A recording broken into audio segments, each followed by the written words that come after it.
Hello and welcome to newsclick.in. On behalf of the India Writers Forum, I am very pleased to welcome Shoojit Sircar, one of the most exciting filmmakers in Bombay today. Welcome Shoojit. You must be thrilled with the success of Piku. Yeah, I am happy that there are takers for constipation also. I didn't know it's such a prevalent topic. It can be a household topic, can move that quickly in the entertainment business also. Yes, I am really happy that the kind of films I want to make, I am able to make and survive in a film industry which runs in a more conventional style. So yeah, I'm trying to figure out a way where I can tell my own stories in my own vision. Absolutely. And you have a very distinctive voice actually. For instance, one of your sort of preoccupations, at least in Wiki Donor and in Piku both, which has been much commented about, bodily secretions, which is not really the subject of films normally. And then to make it in a frame that is also commercially viable, that takes some doing. I actually thought that Piku was a very moving, poignant story that connected to us in very many different ways. But one of the things that I was struck by, and this is something that also is common to many of your other films, is the idea of the independent working woman who does not necessarily need to be romantically involved. Right. With the main lead of the movie. Right. Yeah, I think quite strongly me and my writer Juhi, we believe and as you know, me being from theatre as my backdrop, my learning, my everything, whatever I am because of theatre. So theatre basically teaches you being independent, being socially strong as an individual. I'm not talking about everybody else. So I think those reflections are there in my film, and I strongly believe that's what when people saw in a Wiki Donor, a lot of people questioned also, and a lot of people appreciated also when a mother-in-law and a daughter-in-law are drinking together. To me, that was more progressive.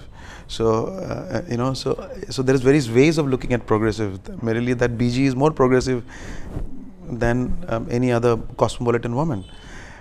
So yes, I always feel that they are very strong and they can be strong. And the way the world is moving, I think at some point they wanted men around them because they were not allowed outside and they had no other means. But they have means now to be independent. So why not? In Madras Café as well, it's interesting that the journalist and the raw agent actually don't have no romantic. There is nothing in the romantic involvement at all. Yeah, in this film also. Exactly. And in that film, especially in Wiki Donor, everything was unconventional. If you see a divorcee falling in love, obviously sperm donation, infertility, adoption. So there were many things which were not from the conventional, style of storytelling. So there was everything was going BG, them drinking together, him not working, she working. So there was but they were not just a fictional stories. We have seen these kind of people. Exactly. I mean, you walk into Darya Ganj, you will find a chadda. Yeah, you walk into Lajpat, Nagar, you will find one Vicky Arora he doesn't know what he's going to do in his life, who is out of Bhagat Singh. So you will find a BG who is there in the terrace, but he will have her own ideologies and principles which may just stun you. So I think it's all my observations that I have learned while living in Delhi or Kolkata, wherever. How much difference does it make when you have a scriptwriter who's a woman? Especially carving out a woman's character, it definitely gives you a big weightage there, because what she will understand. I may as a man may skip through. For me, those can be very okay. Let it go. But for her as a writer, that can be a very a point or nuances which we can hold the film together, the character together. To be Piku or to be Bhaskar, what Bhaskar in Piku was his way of thinking about women, and her daughter accepting his. I mean, people around the world were thinking, Acha, Piku is going through such a bad time.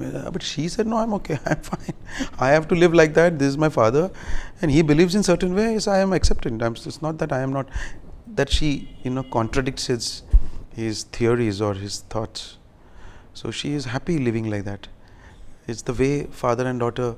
And I think the film was more progressive also because a father and daughter could have a conversation of that kind, which is not normal in a family. About men, about sex, about everything. So that's also a progressive, Yeah. So, normally a woman will talk to her mother, possibly, but still not this in this context. So yes, as a woman writer, definitely that helps. And Juhi has been absolutely brilliant in that part. Your first film was based in Kashmir. Then you have a film that's based in Sri Lanka. Both films have uniforms in them and guns and so on. But even in these two films, you brought in a way of looking at conflict that's been not the usual action, action framework sort of thing. As I said, because of theatre, you definitely you start looking at things. Somewhere down the line, the political things come in your way, which I don't want to avoid. It becomes yours. So Kashmir there is a turmoil that we know that people are going through, and Sri Lanka was absolutely a hell. I mean, still there are refugees who are still struggling. Yes, both this, I think, is this films have seen into, like for example in Madras Café, a lot of discussions happened after the film that, is it biased towards Tamil, or is it biased to an Indian government, or is it biased towards the Sri Lankan government? But when I made the film, I was really, absolutely on a thin line. If I had gone this way, I would have been giving the Tamil, the fighters a plus, or everybody made a mistake, and we lost a prime minister. But at the end of the day, we lost so many soldiers. Still there are refugees from both sides, and it's no point, where we went, so in the history. So there are still turmoil. So this turmoil this incident in the history coming, hundreds of years, this will have an effect. In Kashmir, when I went there, there is a sequence in Kashmir which now people in Kashmir are still, girls especially, are still, scared of. That I was researching the film, and I went to villages. So I asked the girls, we're just having fun, and just what do you want to do? Their only desire was, okay, can I go out alone? And the second was, I once want to wear a jeans. And there's this wonderful sequence. Yes, and I put a sequence. Okay, she wants to wear a jeans, so she gets a jeans somewhere here, and she tries. So for me, that was the high point of it. Yes, for her to just try a jeans, and then and a love story between an army officer and a Kashmiri girl.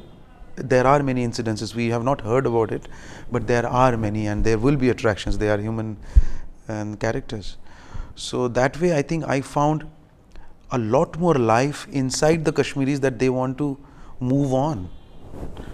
They want to really move on and see. But that's what the film I was trying to get. Okay, move on. What's happened? You have to erase it and move on. If that doesn't happen, then the conflicts never will end. In the last few years in Bombay cinema, there have been some winds of change. Not everything has changed, but some new voices, some new ways of looking. How do you see this whole landscape? I don't agree with this. I've been asked this many times, and I don't see that what Tapan Sinha made, or what Shyam Benegal made, or what Ketan Mehta tried, or what the other Mrinal Sen tried, that were doing it in the 70s or 80s, or even the late 90s also. Amol Palekar, Sai Paranjpe. The kind of films they made, it's not that they were as brilliant a film as films they are coming through. So I think I don't see a huge change in terms of that. No, Bollywood filmmaking has changed and something that we have struck upon some independent kind of cinema. No, we have been making this kind of cinema from Bimal Ray to Basu Bhattacharya to Basu Chatterjee to Ray is my God. I mean, is my Bible. So there have been hazar filmmakers like them. Half of the people have not seen Garam Hawa yet. So yes, what has happened is those kind of films which used to only release in one theater, one orphan theater जिसको कि ये उन फिल्मों के लिए है, that film has come in the mainstream. हाँ, मतलब मतलब वो वैसे फिल्म होते हैं जो माँ के गहने बेच के बनाए जाते हैं, so मतलब उन फिल्म में पैसे नहीं होते हैं, वो गरीबों वाला फिल्म होता है, and उसमें कुछ ऐसे jargons होंगे. But I think those films, if you release now in theaters, I think they are as progressive as films and film of now. So I feel it's in the mainstream. What has happened? This film has come into the release has been possible, and it's been put to lot many people in front. We're catering to lot many people, so they are seeing a lot many films and they are appreciating.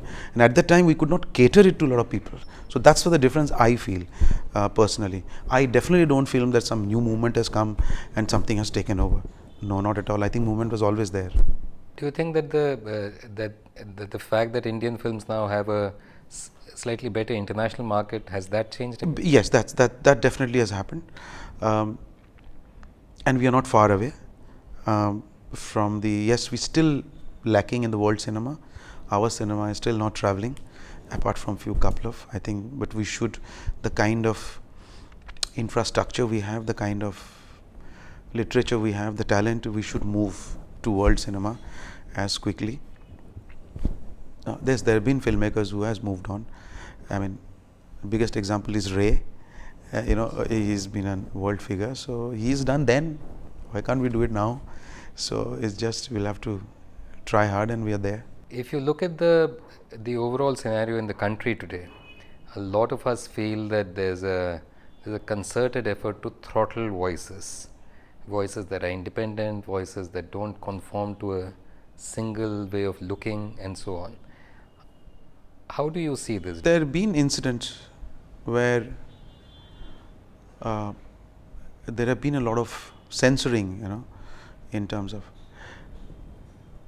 But I can voice it. But what has happened with my films, it's a little bizarre. I mean, a film like Vicky Donor, I went to the censor, I thought, and I will get an adult certificate.